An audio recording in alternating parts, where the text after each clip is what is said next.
utopia is something which cannot be achieved.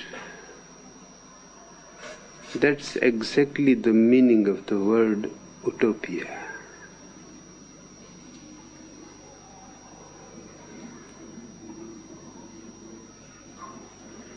Henry Moore wrote a book, Utopia,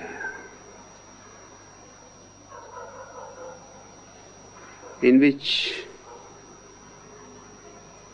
he hopes for everything that man has aspired always, but has never been able to achieve.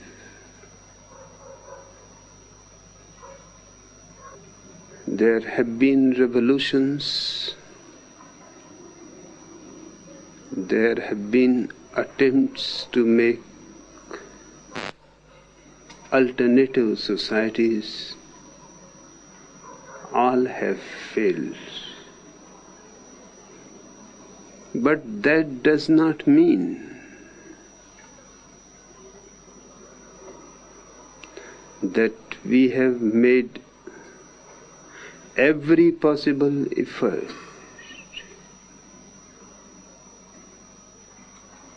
I am reminded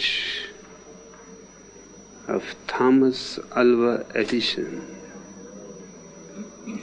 He was working for the electric bulb for 3 years continuously. All his colleagues were tired, bored, but they were puzzled and amazed that the old man will come before everybody else to the lab, full of zest, enthusiasm, hope that it is going to happen today.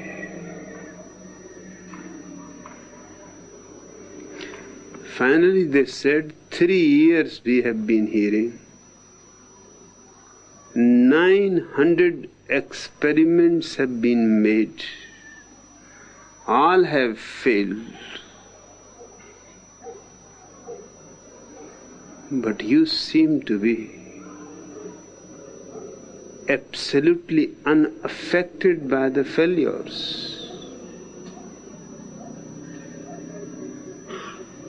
Edison said, no, I am not unaffected. I am immensely inspired. 900 attempts have failed. It means now we are coming closer and closer every day to that attempt which is going to succeed. How long it can elude us?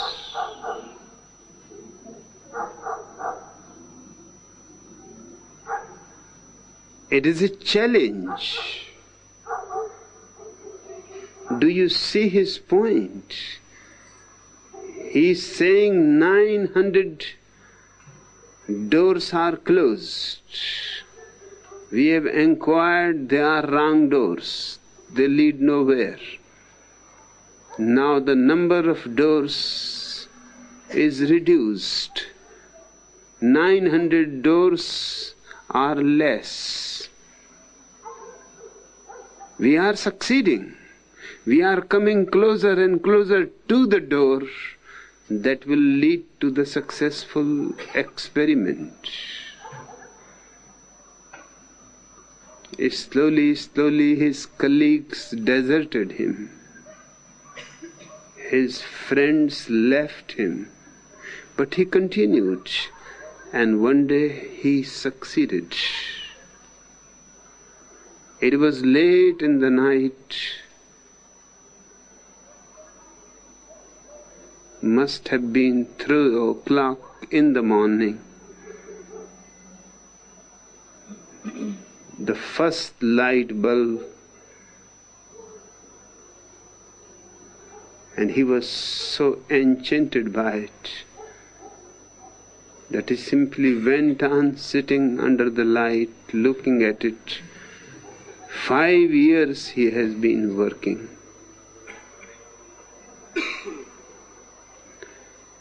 And his wife shouted from the bedroom,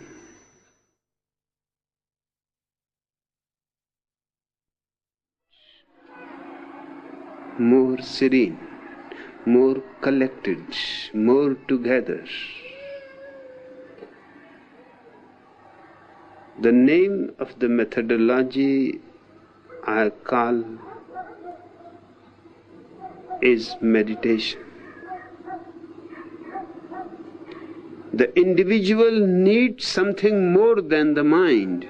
It is already in him, but he is entangled with the mind.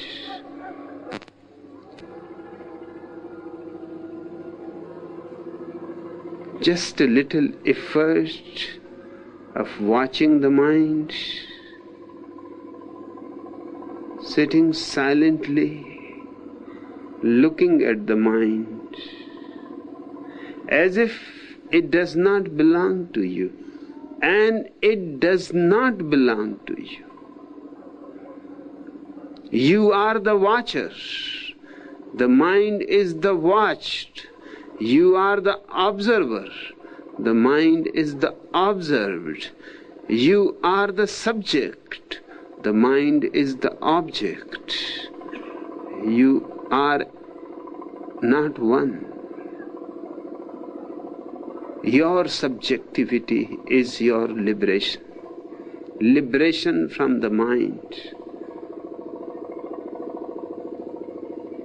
And once you are liberated from the mind, once you know that you are beyond the mind, miraculously a great mastery arises in you. The mind cannot pull you this way and that. It simply becomes a humble servant. The very presence of the Master is enough for the mind to become an obedient servant. You can use it if you want. If you do not want, you can say to it, shut up. And you can remain in eternal peace and silence. Mind is a good mechanism, a biocomputer, but it is not the master. This is the change that has to be spread to every individual on the earth. And then utopia is just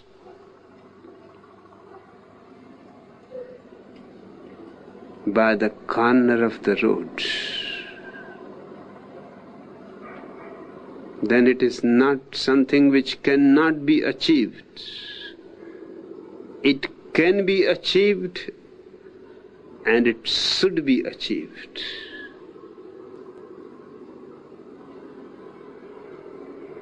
The people who have been calling me an utopian must be thinking that they are condemning me. They are wrong.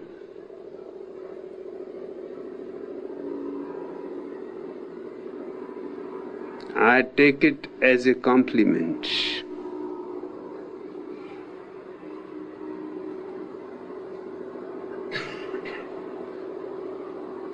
Give my thanks to them and tell them that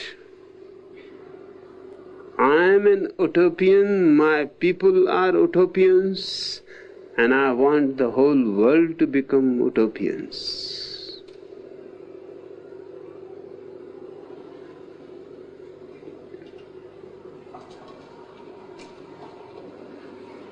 Beloved Bhagwan, isn't it amazing that of all the places in the world, the first two stops on your world tour should be the land of Buddha and the land of Zorba? It is.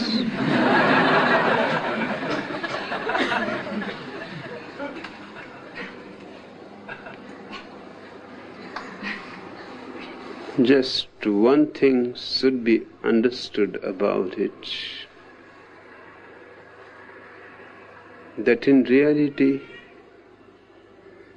Zorba comes first, Buddha comes afterwards. Zorba is the beginning, Buddha is the fulfillment. Zorba is the roots, the trunk, the branches. Buddha is the flowers, the fruit, the fragrance. In reality, this is the order.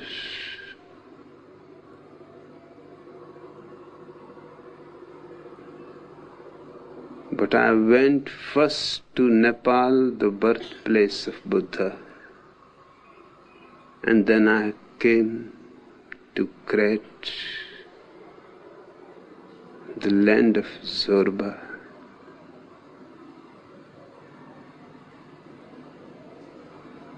That has a significance. When you approach a tree, first you see the flowers, the fruits.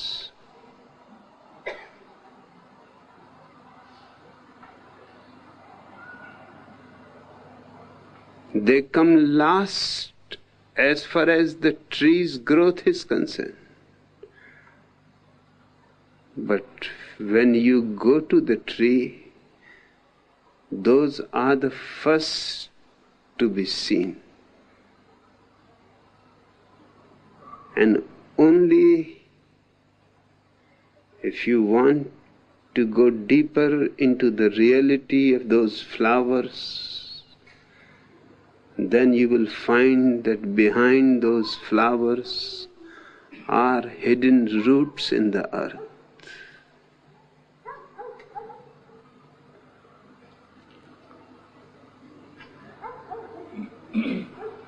In life, Zorba comes first, Buddha comes second.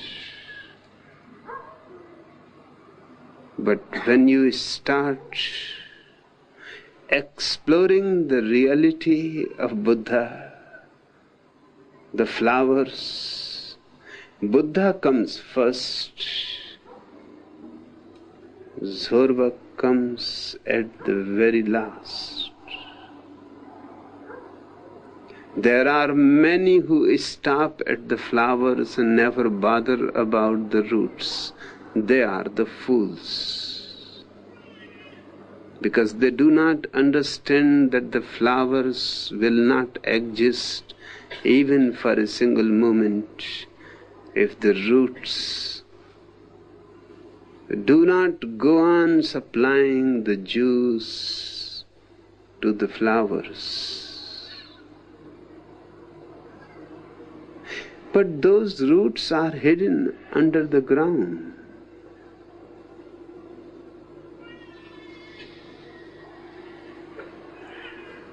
Perhaps I am the first person who has made this connection between Zorba and Buddha. The ambassador of Sri Lanka wrote me a letter that you should not use these two names together. Zorba the Buddha, because it is insulting to Buddha and it hurts the feelings of the Buddhists. I wrote to him that you don't understand. That's why your feelings are hurt. You are just looking at the flowers and forgetting the roots. Without the roots, howsoever the roots may be ugly, there is no possibility of flowers.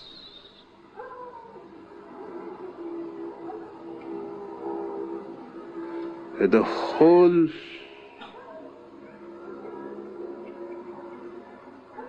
existence of the tree depends on the hidden roots. They don't come in the light. They don't publicize themselves.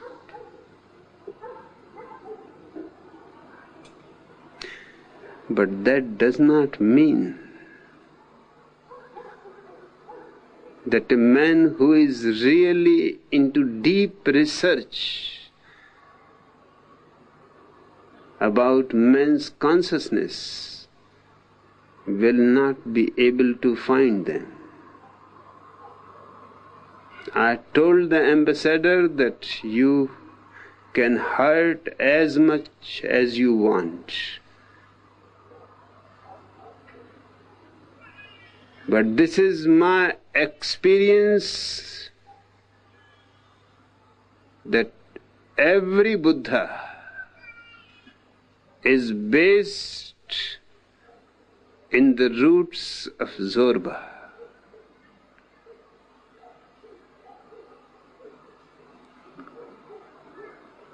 I don't know what happened to him, he never replied.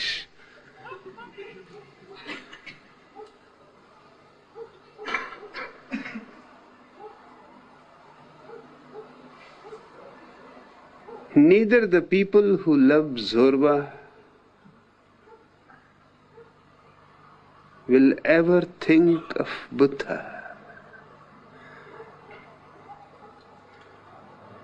They only remain with the animal part of humanity. Zorba is beautiful as any animal. A beautiful deer,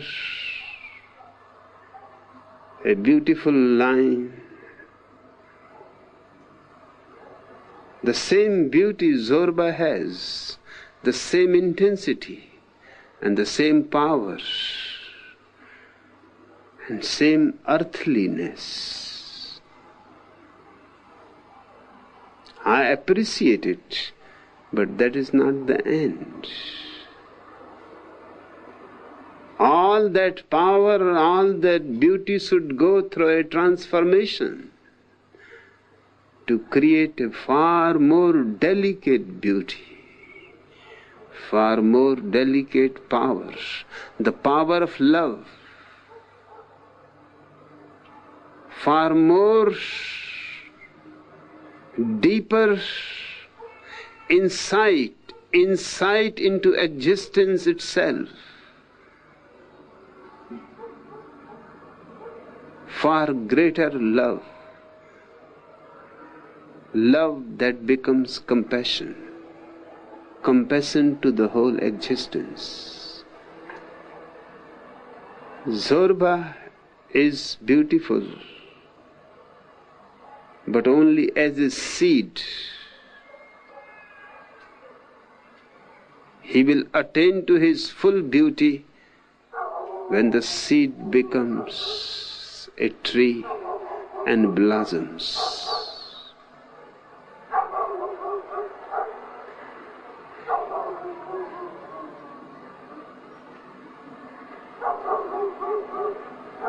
I had gone to Nepal first because that is where the flowers blossomed, and I have come to Crete second, where the roots are.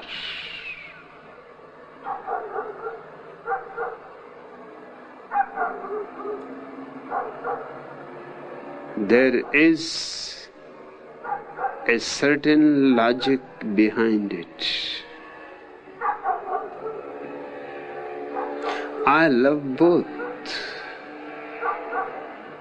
because to me they are one. And I don't love them separately because then they are half, and the half is ugly. Only the whole is holy. Only the whole has the beauty of organic unity.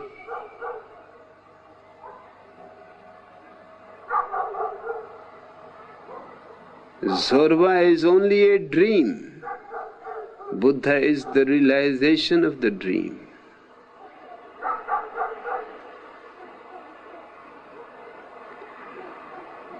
The land of Zorba and the land of Buddha should come into deeper contact.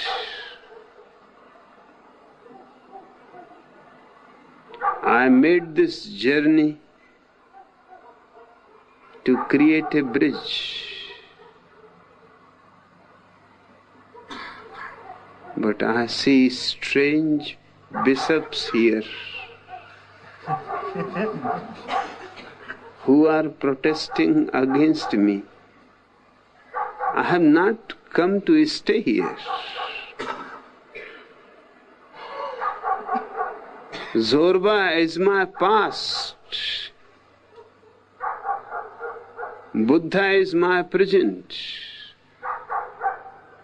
I could have stayed in Nepal, but I cannot stay here. So they need not be afraid.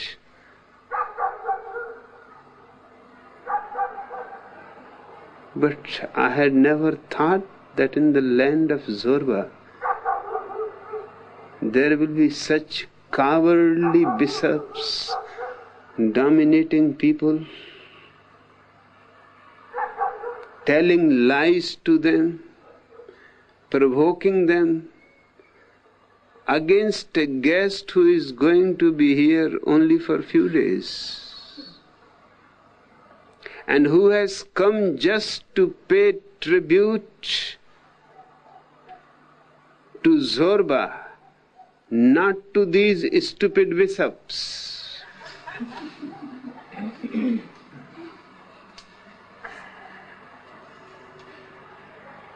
And I don't care what they are saying,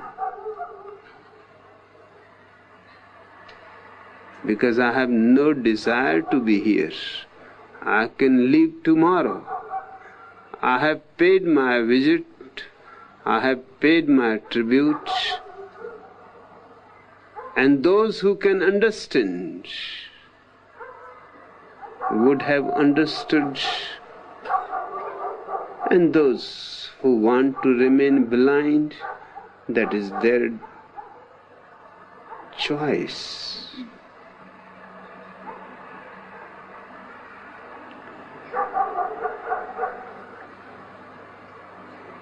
Instead of coming to me,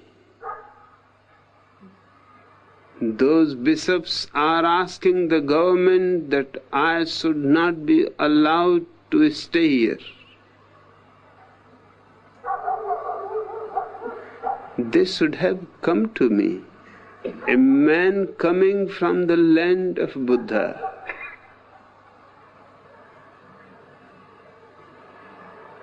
They should have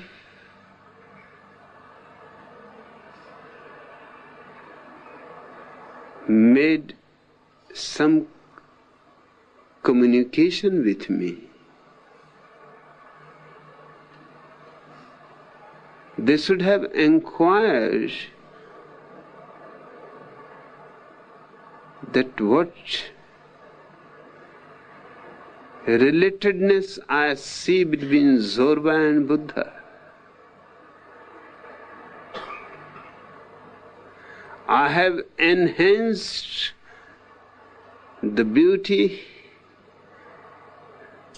and honor of Zorba. And with the respect and honor of Zorba, I have made his land also respectable. His people should learn to behave a little more humanly,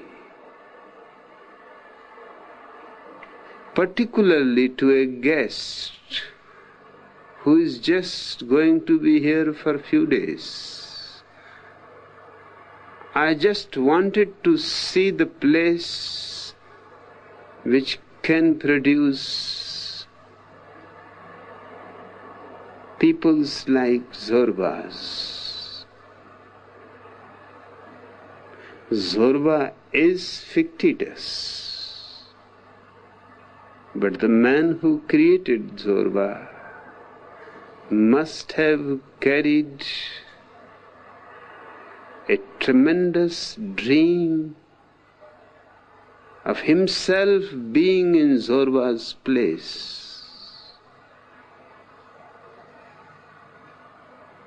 Because no novelist writes anything which is not actually a compensation to his life. The poets who write about love because they have missed love. Their beautiful poetry about love is a poor substitute. Kazantzakis wanted to be a Zorba, but could not gather courage. And could not gather courage because of his Christian heritage.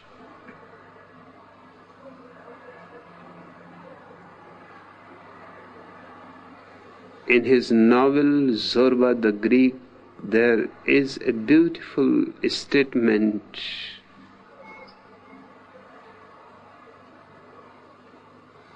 Zorba is working with his boss.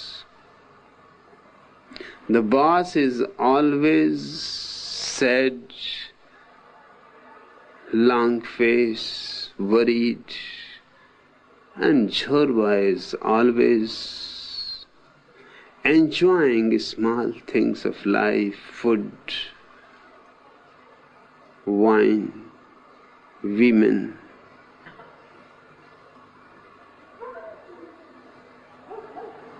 After the whole day's work, he will go to the seashore and will dance alone, will play on his musical instrument.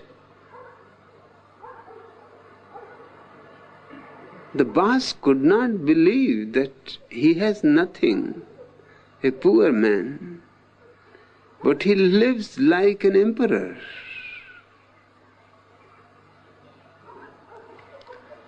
That night when he came, his boss asked him,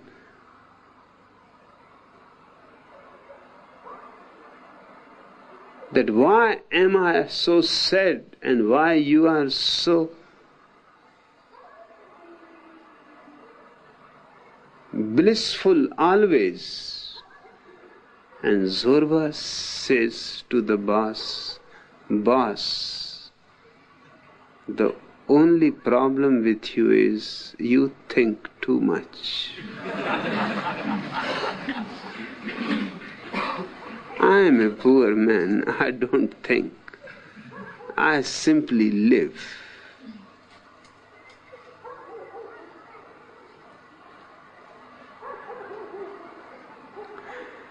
In a small sentence that you think too much, he has given the whole insight of meditation. Thinking too much is non-meditative. Thinking less and less, and you become more and more meditative. The moment thinking ceases, you are in meditation. But nobody has explored even Zorba's life.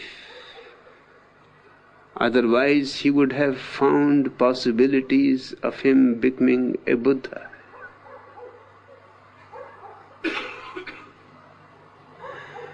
And even before Zorba, Greece has produced a tremendously beautiful man, almost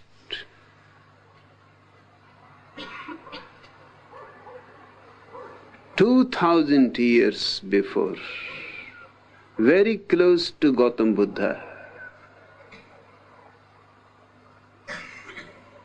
The man's name was Epicurus, and he is not a fiction.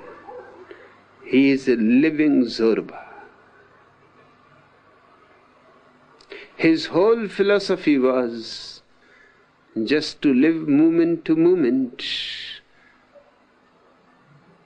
and enjoy each moment as deeply as you can, because once it is gone forever.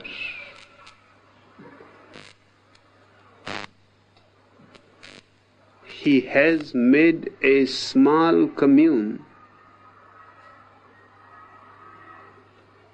in a forest which became known as Garden of Epicurus.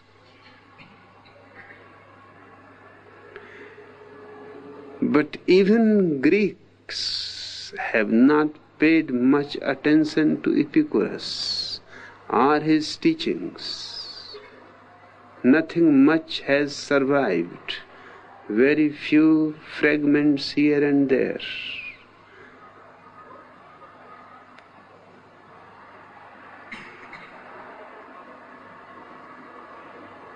It seems we feel ashamed of Zorbas.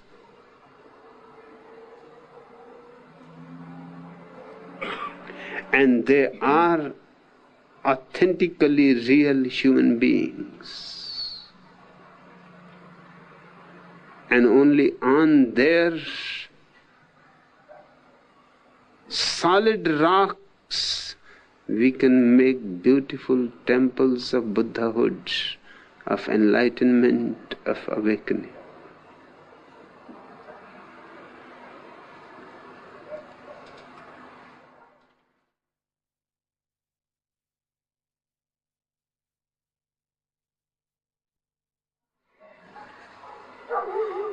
All esoterics is nonsense.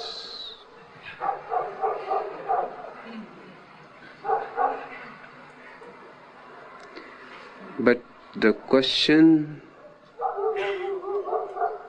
is significant because you became a sannyasin.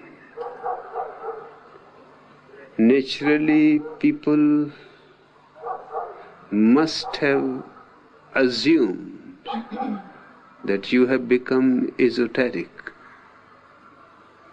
You are no more part of the ordinary world. You are searching truth, going into higher stages of consciousness.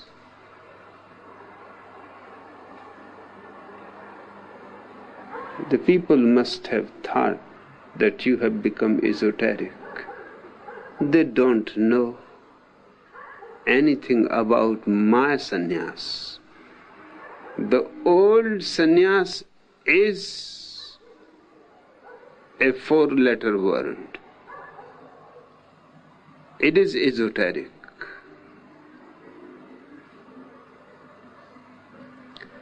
Esoteric means all kinds of nonsense. That you have 7 bodies, that you have 14 stages of consciousness. In India, there is a small, very rich community known as Radha Swamis. They are making a temple in the memory of their dead master in Agra, because he lived in Agra. They want to defeat the Taj Mahal in Agra. For 100 years the work has continued. Only one ground floor is ready. And they have done tremendous job. Seeing their half completed temple, one can understand that if the temple is completed, Taj Mahal will lose its glory. It will be number 2. It cannot be number 1 anymore.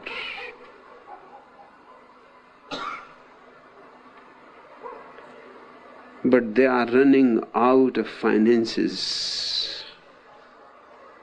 It is all marble and very complicated designs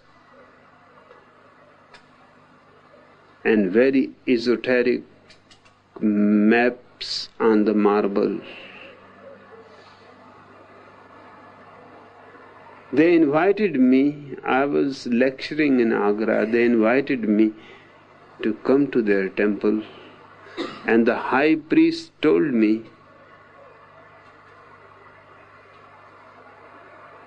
that we have a certain gradation. There are 14 stages of paradise. Muhammad, Moses are in the 3rd paradise. Krishna, Rama are in the 4th,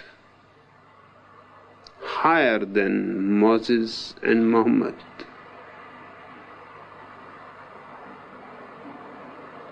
Kabir,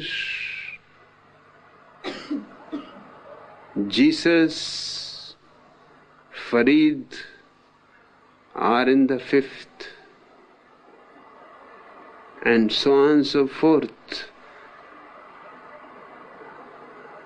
They said, "What do you think?" I said, "You are perfectly right.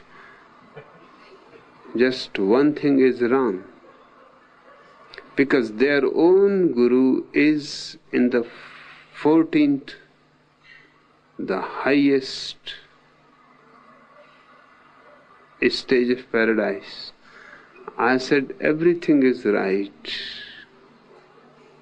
Just paradise has 15 stages." They said, "What?" I said, "Yes, because I am in the 15th. And I have been pushing your Guru down in the 14th. He tries to climb up to reach to the 15th. I don't allow him. So I know your Guru is in the 14th. There is no problem about it. I am perfectly acquainted with him." He was very angry. He said, "You are the first person who accepted, but the way you accepted, it is worse. If you had denied that all this is nonsense, would have been better." No, I said, "It is not nonsense, it is very esoteric. But what can I do? I am in the 15th. and there is no 16th floor, so I cannot go up. I cannot go down. And I am having constant trouble from your Guru. Because he goes on trying to knock on my door, and I have to push him back, that be in your place. As long as I am here, you cannot enter. I don't want to share my room with anybody else.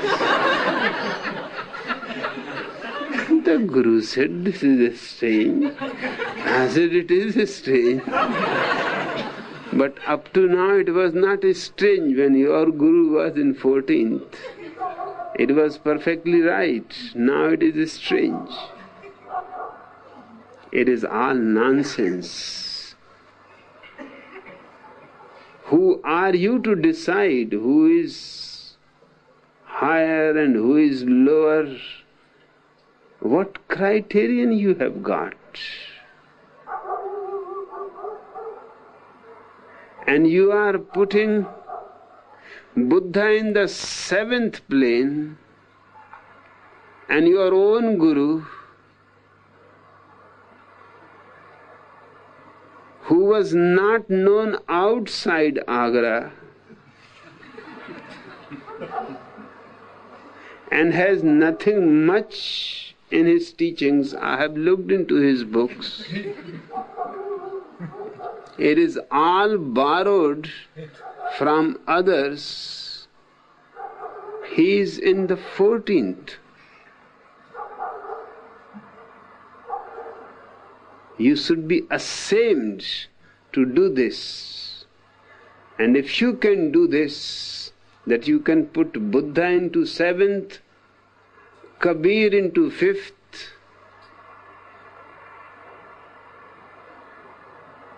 and your own Guru into 14th, you cannot prevent me to be in the 15th. What right you have got? If you want to know more about esoteric nonsense, you should look into theosophical literature. There you will be in a wonderland.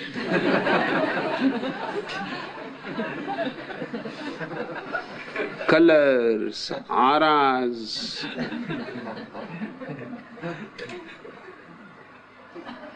masters who are dead but still go on dictating the disciples. Even they write letters to the disciples. Blavatsky, who was the founder of theosophical movement, used to get letters from dead masters.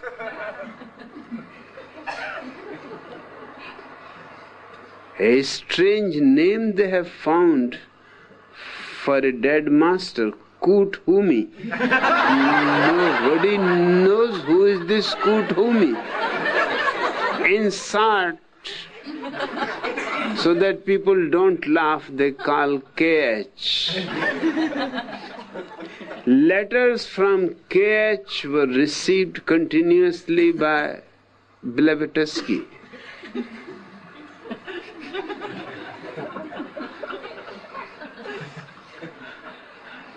People will be sitting and Blavatsky will close her eyes and go into a trance, and suddenly a letter will come from the roof.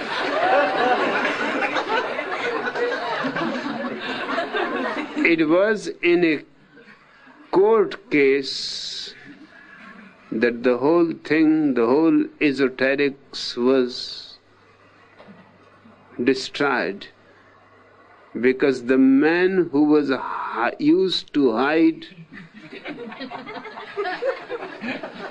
and drop letters, because when all were sitting with closed eyes, then he used to drop the letter. And all those letters were found to be written in the handwriting of Blavatsky. And in those letters all kinds of directions were given.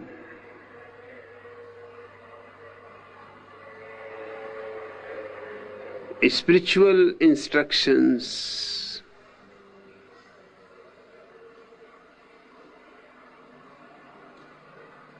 The whole theosophical movement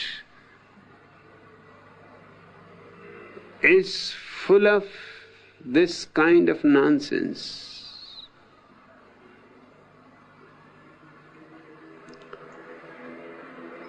Looking at you in red clothes, bearing the mala, people must be thinking that you have gone esoteric. Just explain to them that you have found a man who is the most non-esoteric person possible.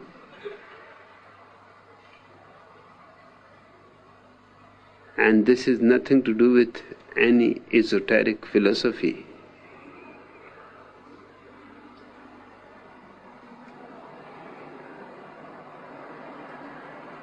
Reality is very simple.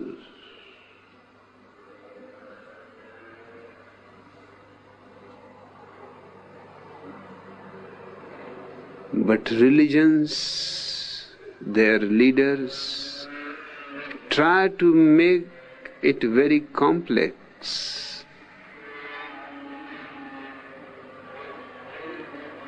Try to make it mysterious. It is a mystery, but there is no need to make it mysterious. I used to have a friend now. He is in Bangladesh. He is a Mohammedan. We used to study in the same university. And he loved me very much.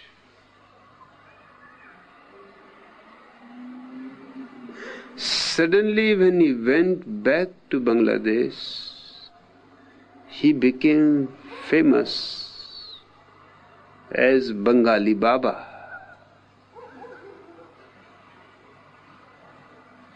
I met him in Calcutta and I asked him, what is the matter, what has happened?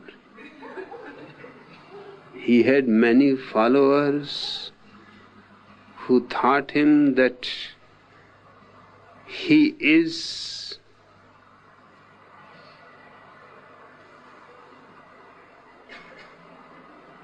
one of the hidden teachers.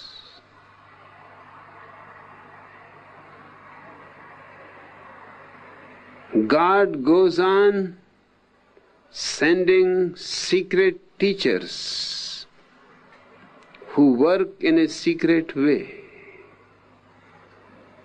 I said, I never thought you are a secret teacher. You have been with me for 4 years. He said, let everybody go, then I will tell you the real story.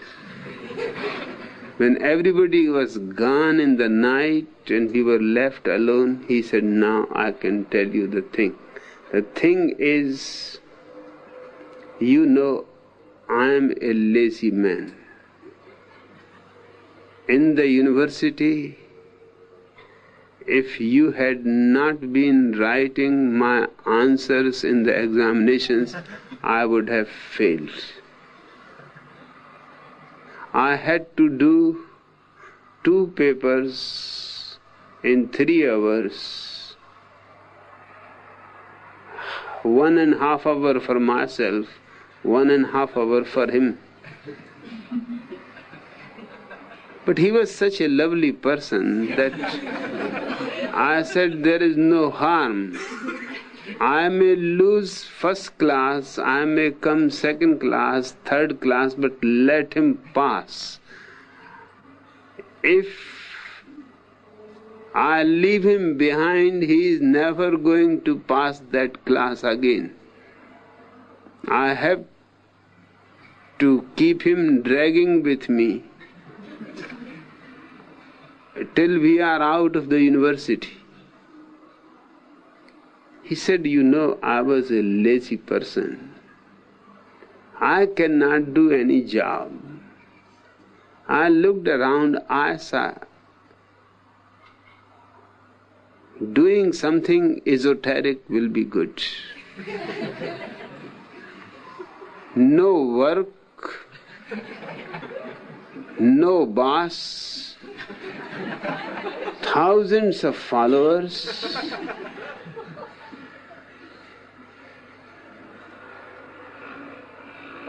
Great respect. But I said, that's okay, but how you managed it? Because I don't see in you any capacity. He said, no capacity is needed. I just played a trick.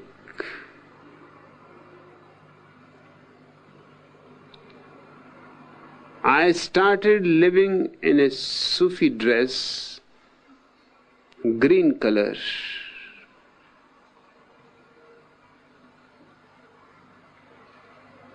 I entered into the train, the ticket checker came in. He asked me for the ticket. I said, that is very insulting. Nobody has ever asked me for ticket.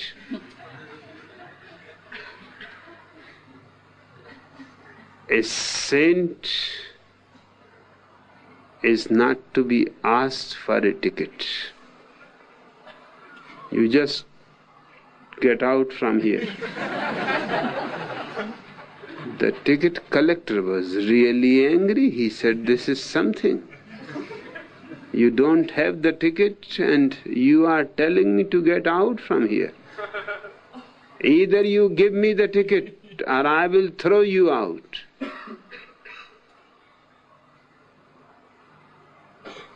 And he told me that he said, okay, I will not get myself out, you throw me out. The man was a little hesitant. A Sufi mystic.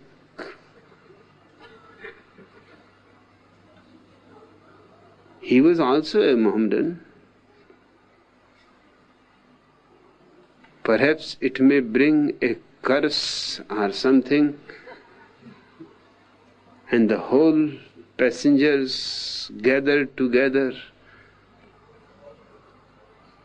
And now it was a question of prestige, what to do. He pulled the man out. He stood out on the platform with his stick still inside the compartment. And the miracle was that the train will not move. The driver was trying hard. The guard was waving his flag. The station master was whistling hard. The engineer was looking, there was nothing wrong, but the train was not moved.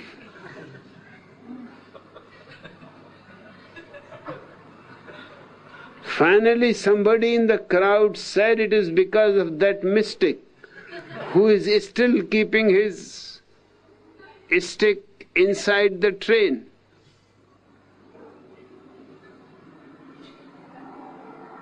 All the passengers got down and there was a great crowd around him.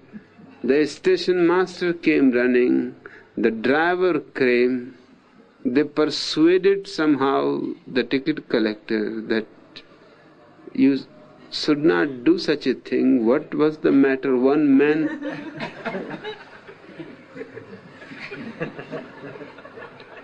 you just ask his apology. He was very reluctant. That he said, this is strange. I am a government servant, this is my duty, and I have to ask apology for asking tickets.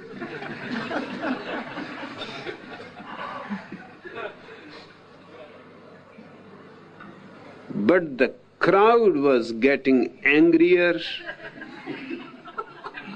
and the situation was such that they may have killed the ticket collector. Finally, he had to touch the feet of the mystic who was standing with closed eyes. But the mystic said that this will not do. You will have to bring some sweets, one coconut, and place them at my feet. And promise me that never again any saint of my order, of the green robes, should be asked for a ticket.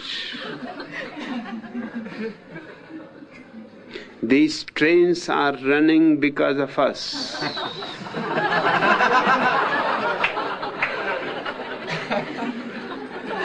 It was true, because they could not manage to move the train even an inch.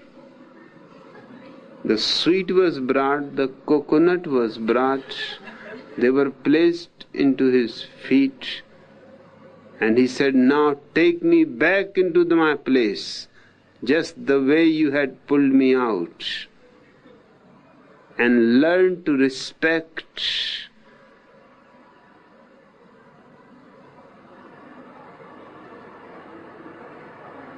your government job is nothing. There is a higher government too. As the mystic went in, the train moved. And since that day he became famous as Bengali Baba.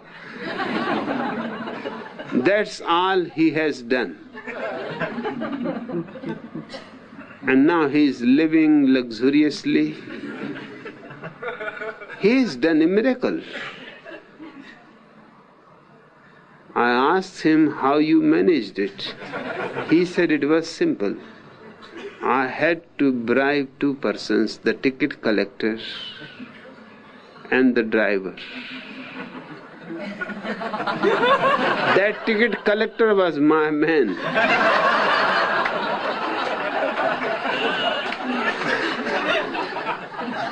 And the driver. A simple thing. I gave 25 rupees to each.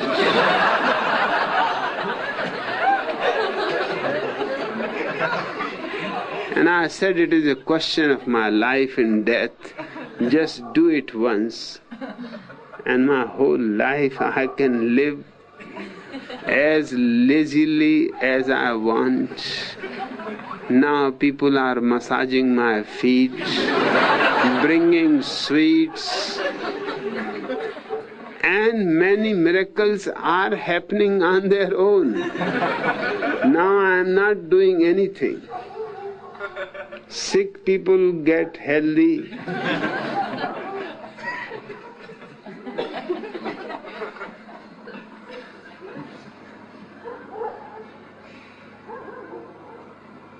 People who don't have children, start getting children in a line. But this is all happening on its own. I am not doing anything. I have done my first and last trick.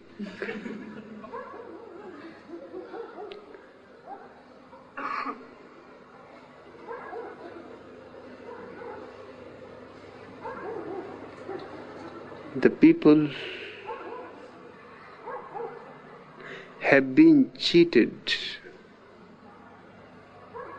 all down the ages by all kinds of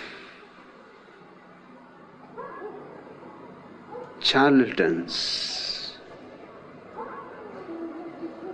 and they have become saints. They have been telling lies, but there is no way to detect who is right.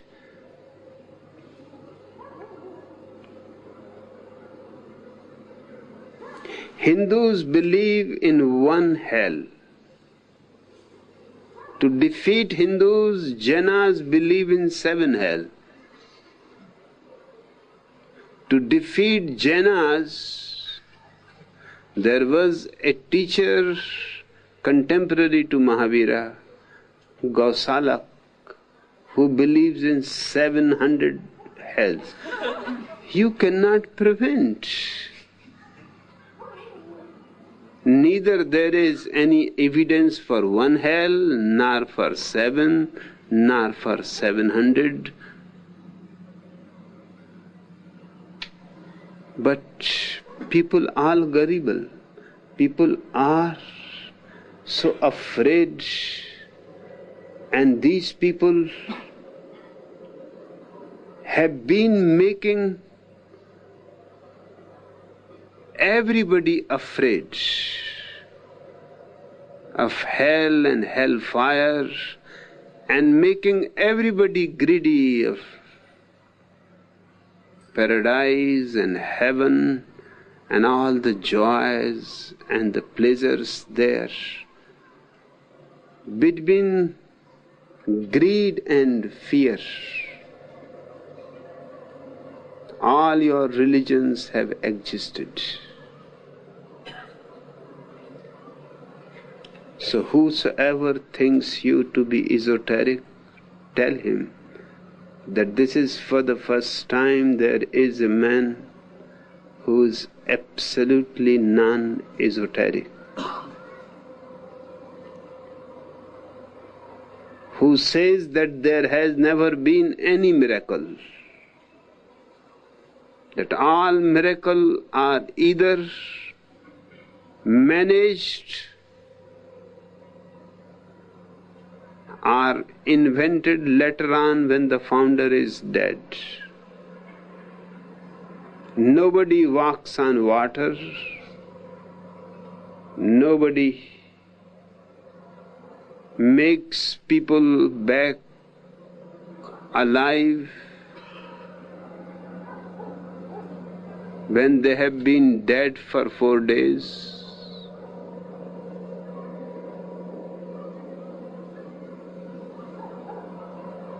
All these stories and a small human being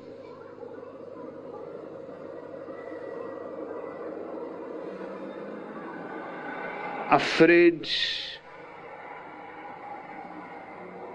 of getting into some hell from where there is no escape,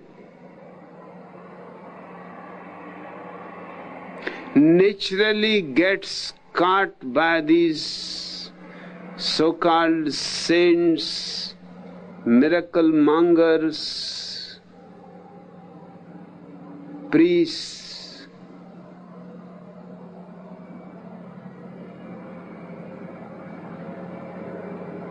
But my sannyas has nothing to do with esotericism. It is purely a science.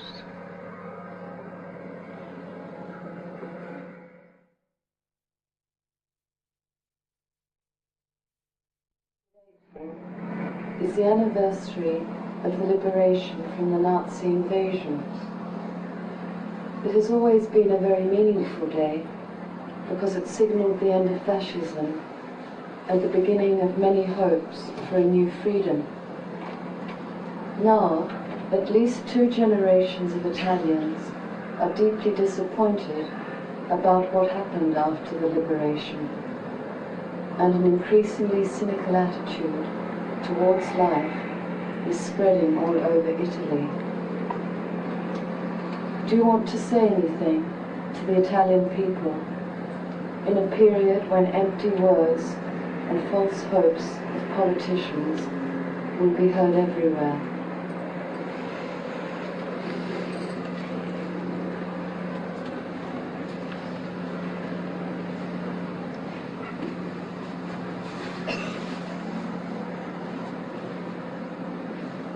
This is one of the most unfortunate things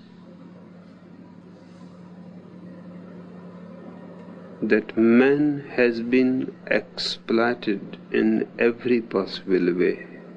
Even his hopes have been exploited. His inspirations have been exploited. His absolutely valid demands have been exploited. And in 10,000 years, not a single revolution has succeeded. For the simple reason that the people who came into power immediately changed their faces. They came into power because they inspired people and their hopes of a liberated life, of a better life, of more individuality, of more freedom, of more equality, of more richness. They were very articulate as far as influencing the people was concerned. But the moment they got the power, and it was the people who put them in power, the people suffered immensely. Thousands of people died in the hope that their children will live in freedom. It is worth dying. But the people who came into power suddenly changed. They forgot all about revolution. They forgot all about liberation. They forgot all about their promises. They started behaving the same way as the people were behaving who were in power before. In fact, these people proved to be more dangerous because they were afraid of revolution. They tried to make their power more solid, and they destroyed people's freedom more totally, so there is no possibility of any revolution. You cannot conceive the possibility of a revolution in Soviet Union. For the simple reason because in 1917, when Soviet Russia was liberated from the old powers of czars. The new people who came to power proved to be more inhuman. 1 million people was murdered by the revolutionaries after revolution. And these were the people who had placed them in power. But they were afraid of these people because these people are dangerous. They can put somebody else into power. They cannot be allowed to live. Their only fault was that they put them into power. 1 million people were simply destroyed. And then there was a great power struggle amongst the leaders. Lenin was the first man in the revolution.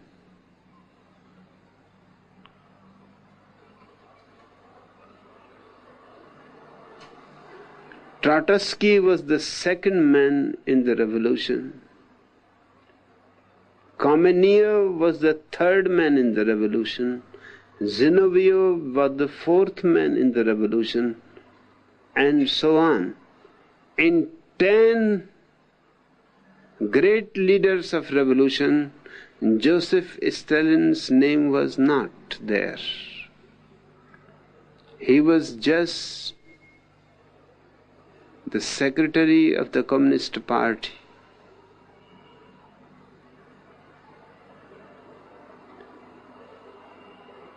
He was not an orator,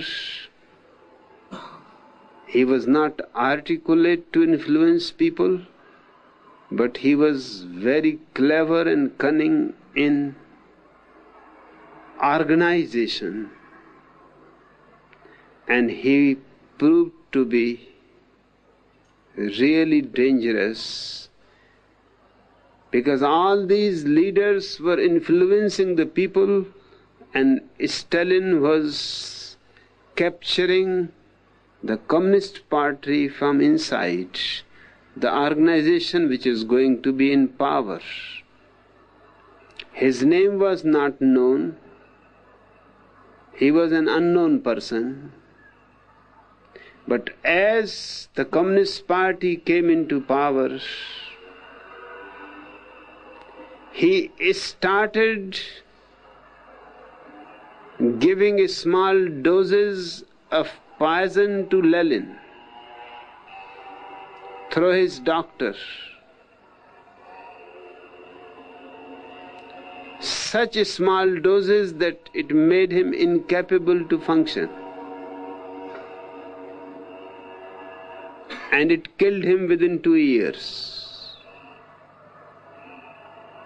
And it is still undecided whether he really poisoned him or not, because no investigation was ever made.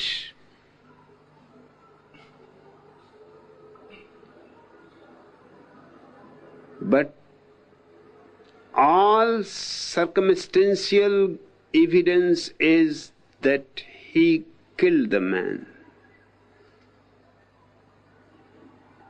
Because Trotsky, who was number 2, seeing the situation, and he was the defense minister, he escaped from Soviet Union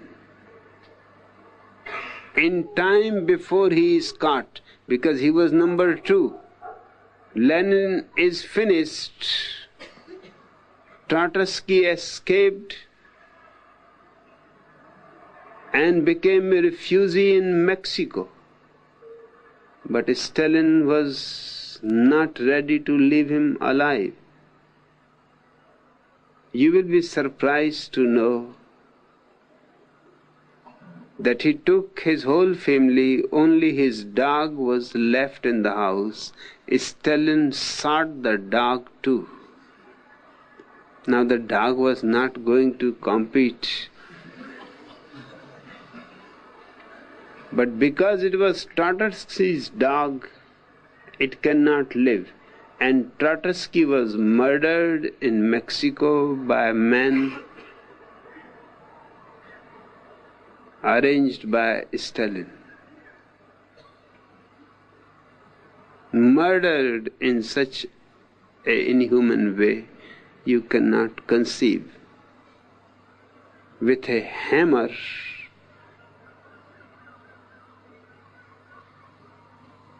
hit again and again on his head till the head was completely smashed.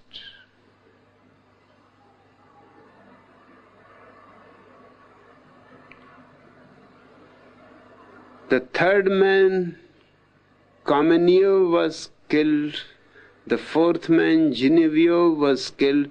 All the 10 top people were finished.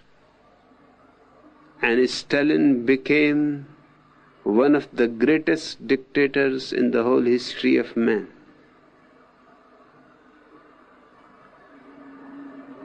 And he managed that nobody even talks about the government,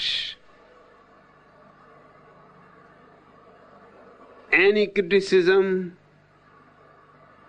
even in private, became impossible.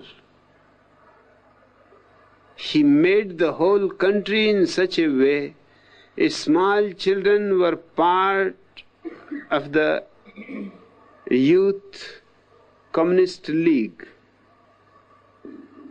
and they were conditioned to be faithful to communism.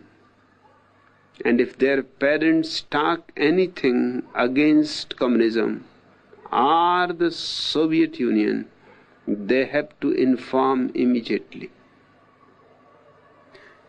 The wives were members of the Women's League, and they were conditioned that if their husbands or their children talk about the Communist Party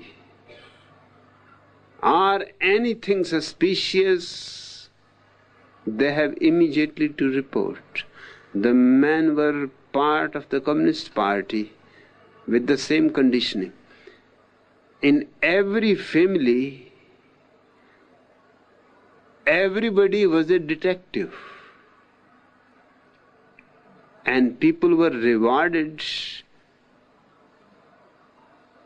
when they reported against their own parents, against their own children, against their own wife, against their own husband. And Stalin was not a man to send you to jail or to put you under a trial. No. His method was simple. Once something is reported against you, in the middle of the night, you will be captured, and never again you will be seen or heard. You are simply finished. He did not believe in any legal system or law or anything. He believed only in death. Why waste time, years and years of legal battle? Just finish the person. In the democratic world, this is the rule, at least in principle, although it is not followed anywhere.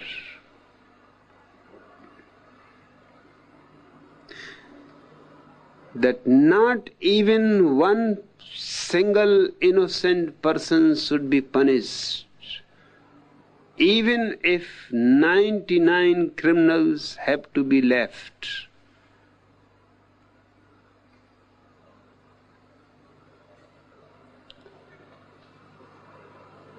Stalin changed the rule completely. he said, not a single criminal has to be left, even if 99 innocent people have to be killed.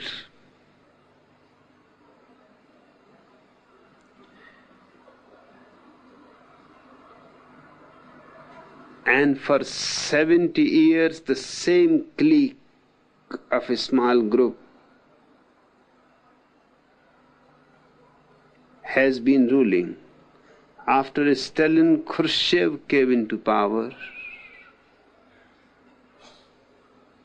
and he exposed, because he must be boiling within, seeing all the horrors, murders, poisoning, killing of millions of people by Stalin.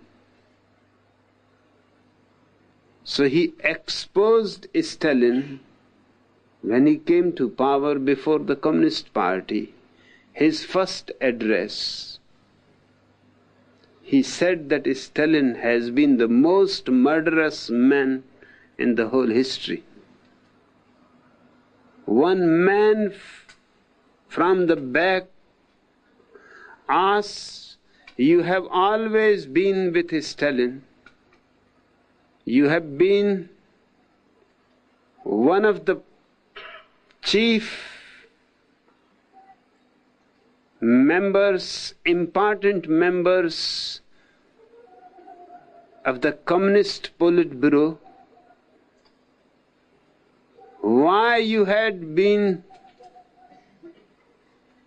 silent when all this was going on?" Khrushchev laughed and said, "Whoever is saying this, please come before, because I can't see your face. It is too dark at the back." Nobody came out. He said, "Now, do you understand? This is my answer. Why you are not coming out? You know you will be finished."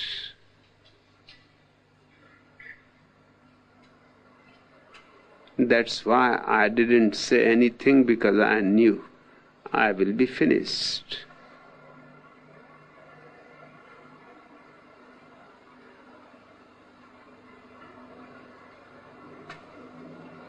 You are asking about Italy.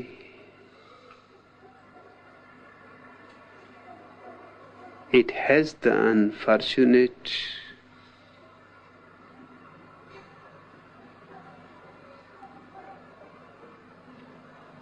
past. Joined with Adolf Hitler was Benito Mussolini.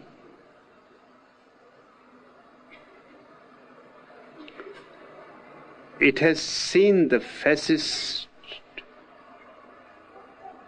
rule of murder, terror, and when they became free, liberated, they rejoiced, they danced in the streets, they sang. But people don't understand one thing, that just getting out of one imprisonment does not mean that you will not get into another.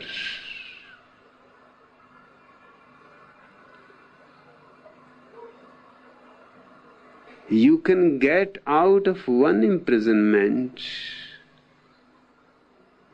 and while you are dancing and singing and celebrating, another imprisonment is being created by your own leaders who are promising you a better life, a better world, a better humanity.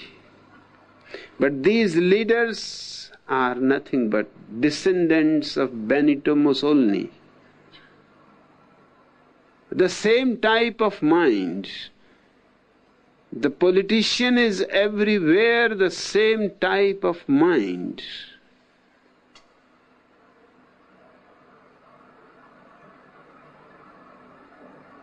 A politician is lustful for power.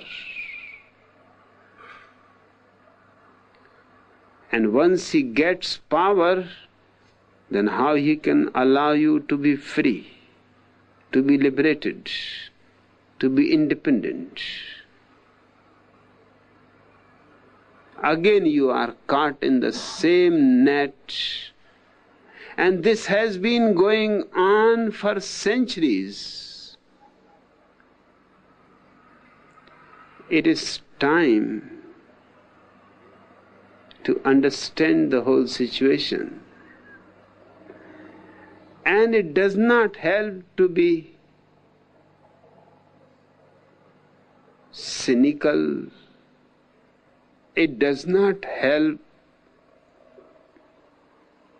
to be pessimist. It does not help to feel meaningless and empty.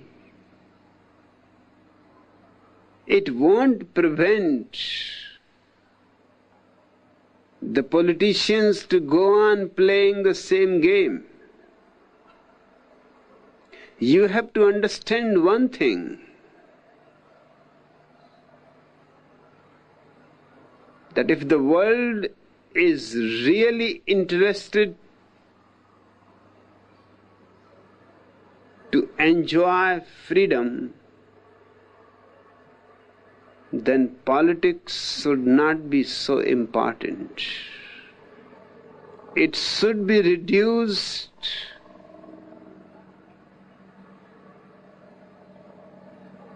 dethroned from power. There is no reason that it should have power.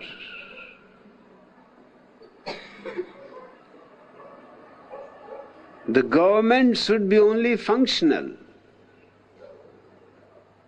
Just as the post office is functional. Nobody knows who is the head postmaster general. Give them good and great names, but there is no need to take them too seriously and waste all your newspaper front pages for these people who have been torturing humanity for centuries.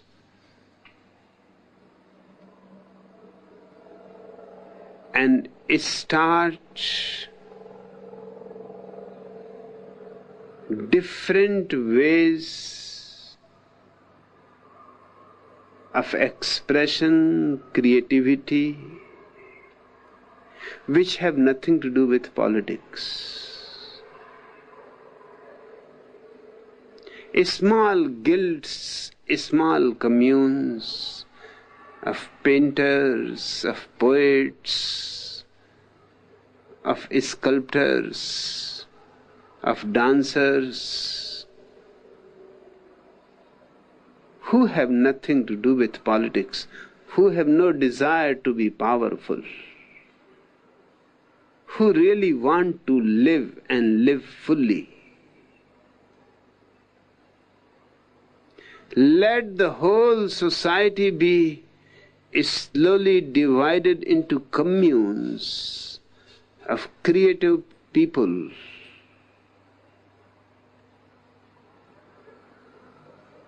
There is no need of political parties in the world. Every individual should stand on his own merit, and people can choose. Why there should be a political party?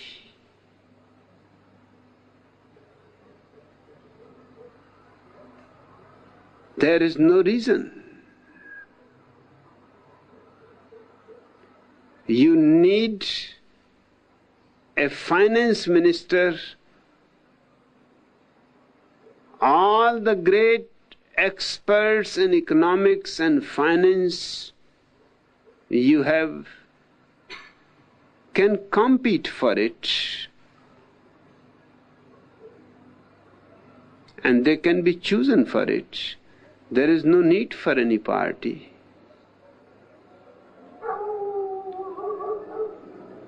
We should move from party politics to pure individuals,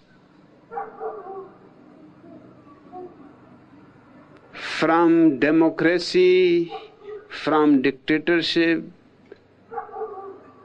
to meritocracy.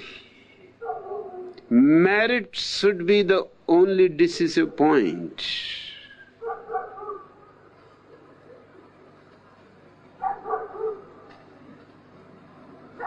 And we have so many people of great merit,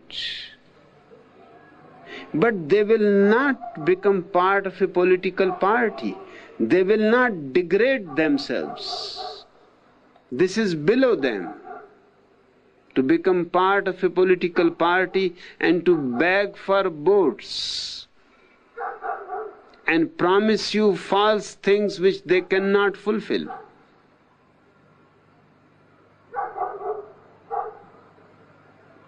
So only the third class people, very mediocre people, become part of political parties. But the best remain out. And the best should be the one who should manage the society.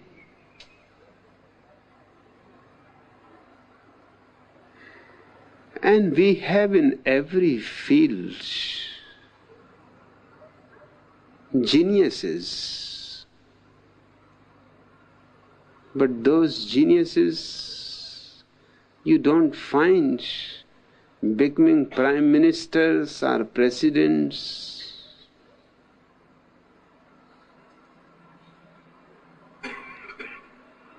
They can become presidents and prime ministers if there are no political parties. Then their sheer merit will be enough, and nobody will be capable even to compete with them.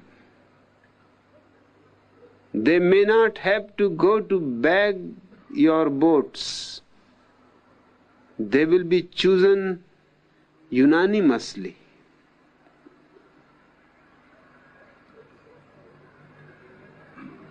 No need to be pessimist. No need to feel frustrated. I can understand, after so long a history of continuous failure, it is natural. But it is not going to help. We have to find out a way.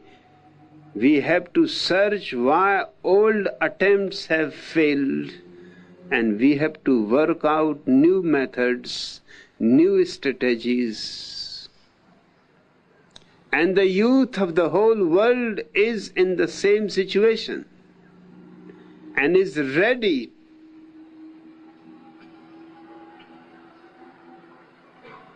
to change all old structures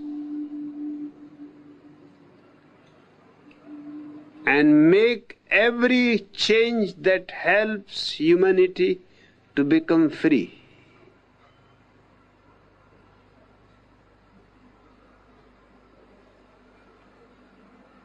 Freedom is such a spiritual necessity that without it man never attains his manhood.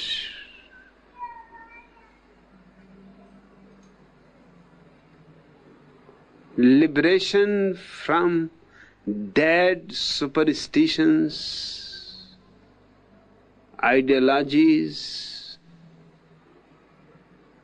dogmas is such a great necessity that once you are free of it, you will feel as if you have got wings and you can fly into the sky. The load of the past is too heavy and it is killing everybody. As far as I am concerned, I see it as a great opportunity. People change only when they come to the very brink of death. Otherwise, they don't change. The politicians of the whole world, the theologians of the whole world, the religious leaders, all have brought you to the brink of death. Now the question is, either be ready to commit a global suicide or change the whole structure that has dominated you up to now. And very small changes are needed. There should be no nations. There should be no religions. There should be no race distinctions. There should be no color distinctions. There should be no political parties.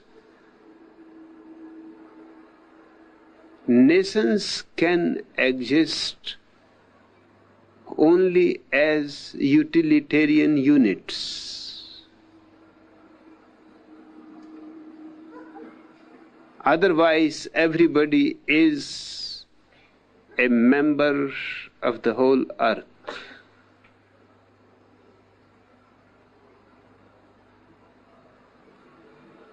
Governments can exist only as functional units. And they should be ruled not by politicians but by people of merit.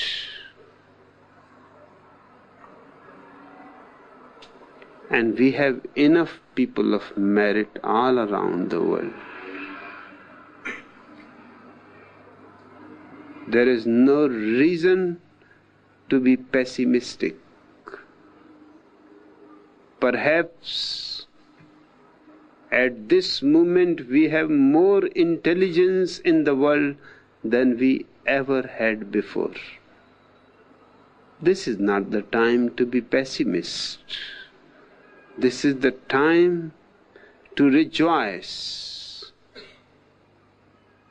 So this is my message to the Italian people. Rejoice and destroy all stupidities that have been dominating you up to now. Start from the Vatican.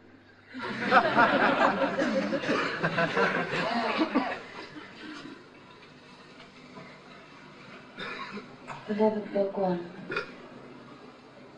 some people say that you are part of the New Age movement. I don't think so. Who is right? And what do you think about the New Age?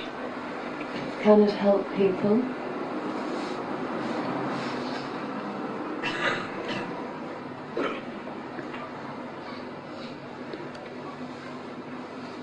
The New Age movement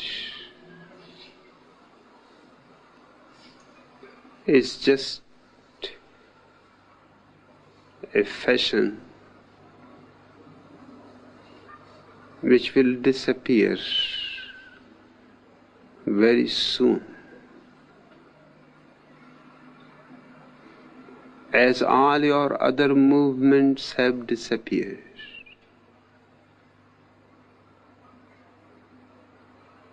Now you don't see hippies.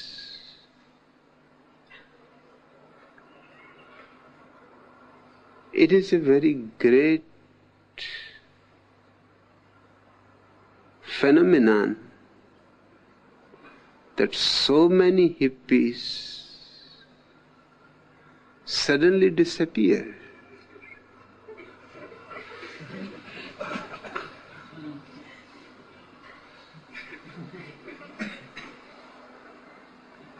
What happened to their revolution? It was a revolutionary movement. It was dropping out of the society. Why they have dropped back into the society?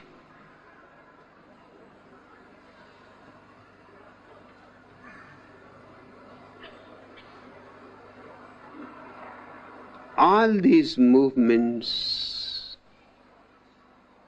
are very short-lived. They have beautiful names. That does not matter. But they don't have a radical philosophy to change human beings. The New Age movement has nothing unique which can transform individuals.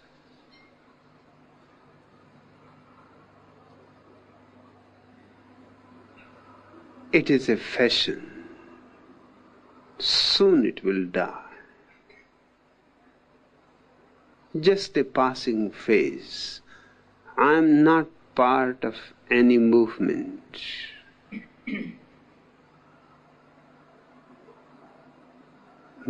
What I am doing is something eternal. It has been going on since the first man appeared on the earth, and it will continue to the last man. It is not a movement. It is the very core of evolution.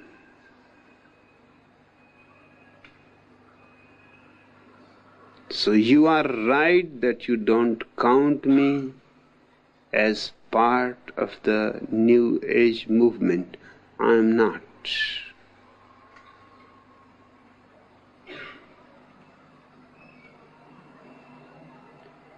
I am part of the eternal evolution of man. The search for truth is neither new nor old. The search for your own being has nothing to do with time. It is non-temporal.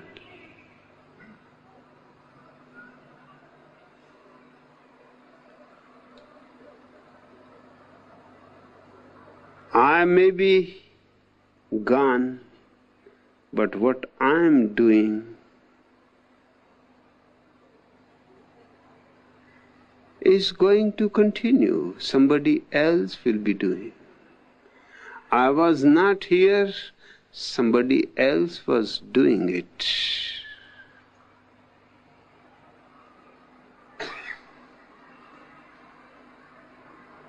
Nobody is a founder in it. Nobody is a leader in it. It is such a vast phenomenon that many lighted people have appeared, helped, and disappeared. But their help has brought humanity a little higher, a little better, a little more human. They have left the world a little more beautiful than they have found it. And it is a great contentment to leave the world a little better.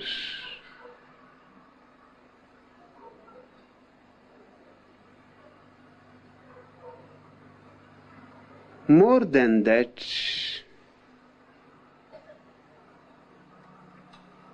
is asking too much. The world is too big. A single human individual is too small. If he can leave just few touches to the painting, which for evolution has been made by millions of years, that's enough. Just few touches, a little more perfection, a little more clarity. I am not part of any fashion, any movement. I belong to the eternity. And I would like you also to belong to eternity, not to a passing phase. Okay, Manis.